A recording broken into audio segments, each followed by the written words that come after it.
Hey, hello. How are you? My name is Douglas Angogo.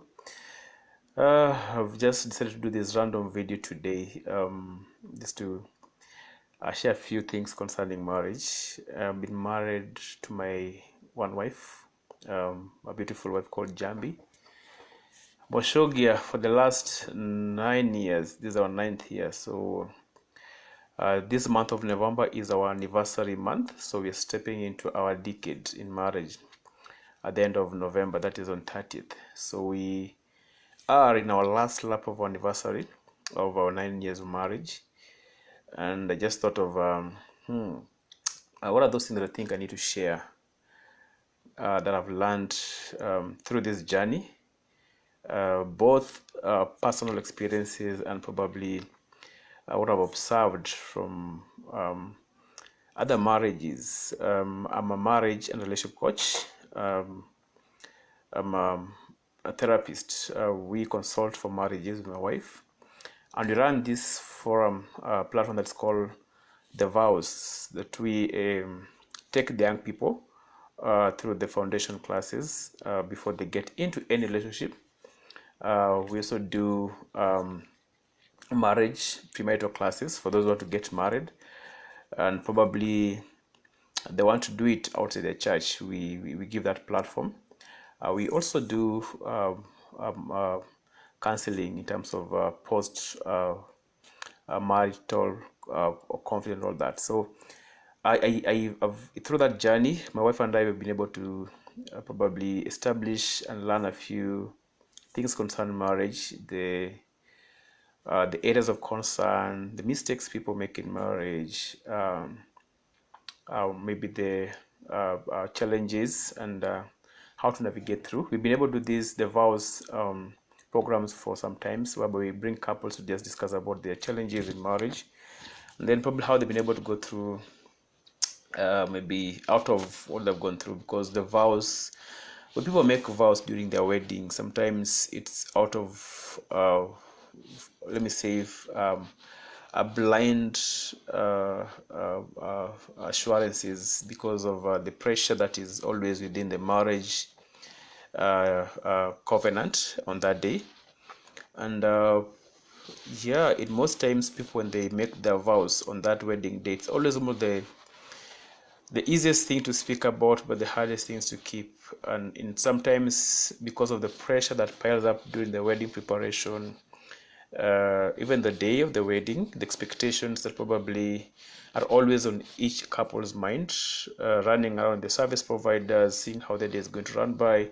Maybe sometimes having that picture of kale balance uja sort, and here is the service provider waiting to see after the wedding. So sometimes when you make the wedding vows on the wedding day, you are not sure of the magnitude until you get into the marriage covenant. And we've been able to see through these few years in our marriage, the mistakes probably people make, the areas we've learned on a personal way, the mistakes we've seen ourselves making, and how we've been able to navigate through those challenges. So I'm trusting God that in the next few days to come, that is from Tuesday, Wednesday to till 29th, as we celebrate our marriage anniversary, I'll be able to share a few nuggets in terms of what are the challenges, what are the pitfalls, what are the mistakes, what are the strengths that we have gained through these. Maybe just to share briefly, one thing I've learned about this, and I'm going to welcome questions. Maybe you can maybe ask me a question that you think you need to ask me, that you feel you need to ask me about marriage. You are free to ask, and we can discuss them in the course of the week. But just maybe in a brief, what I've learned in this God's institution, because marriage is not just like any other institution. It is beyond a college, beyond an athlete institution. This is an ordained institution that is supernatural. And one thing I've learned about marriage is it until you know why you're getting married, what you're getting into, and how you need to navigate through that marriage, then getting married becomes a hard work for you. or a hard nut for you to crack. So the three things that you need to understand as a young person, that this is what I've been able to learn, just maybe to pick a few, I'll be able to touch on them yearly. But overall, what I've been able to learn from experience, from mistakes, just from our journey in marriage, and even trying to talk to people, helping young people, helping the married couple is, and even running PMCC is, you must understand the why you're getting married, because the reason that makes you married is must be the same thing that will keep you married. Yeah, so whatever reason gets into marriage, be sure that it should be the same reason that will continue or maintain you in that marriage. Yeah, so if the reason for you getting married are wrong, or they are so materialistic, or they're so personal or selfish, or they're so superficial, then be sure that you must maintain the same standards to keep your marriage work. Yeah, so ask yourself that why am I getting into this? Because there's no magic. Whatever leads you in, it will be the same thing to maintain you or sustain your marriage. Yeah, so if you have a wrong reason, then be sure that you have to maintain that wrong reason. It is about being fake, or not being authentic. Then you have to lie, and it's always say that you cannot lie for 90 days. After 90 days, it's discovered. So that's briefly why you get married should be the greatest question that you need to ask yourself. And then ask yourself is what are you supposed to do? The why, the next, what I'm supposed to do so that I can keep your marriage work. Because if you don't know how to maintain that relationship, then it's going to be hard. The Bible said that that the two people who build the house is one. In the book of Matthew chapter 7, who built on a rocky soil and field on a sandy soil.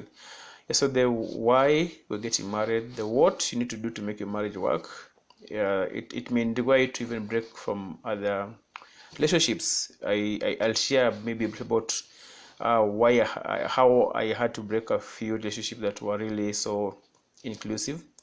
Yeah, because marriage is not inclusive, marriage is so exclusive. Yeah, you have to really get off some people around you so that your marriage can survive. So the living and cleavage is not only for leaving your mom or your dad, as the Bible says that if a man shall leave his parents or his mother and father, but the living and the cleaving also involves leaving some circle of friends, some places, some conversations, some chats. So ask yourself, what are you going to do? Are you willing to leave some sacrifices? Yeah.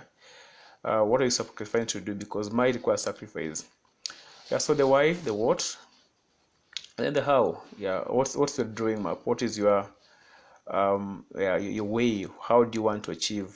How do you want to have that marriage? Yeah, you have a vision of how your marriage is supposed to be. You have a vision of probably this is the type of marriage required to have, or I desire to have, which is good. Then the how is what is the roadmap? Utafikaje huko? Yeah. So in between what you want to have, what you want to achieve, and where you are as a young person or as a married couple is probably the thing I need to do so that I can get to that place I want to be in my marriage. Yeah, so just briefly, if probably you get time tomorrow, is ask yourself before you get in marriage, or why is you in a marriage, ask yourself, why am I getting into this marriage?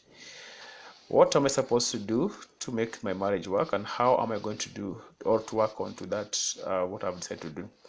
Yeah, so yeah, maybe in a nutshell, but marriage is good when you get married to not the right person, but um, the person that you really feel like, because there's no right partner, but you only marry someone who's compatible to you. And the greatest thing that works in a marriage is understanding. If the two of you have an understanding, then it's easy for you to navigate marriage easily. If there's no understanding, if one of you is feeling superior or above, or feeling probably better than the other person, it becomes a hard thing.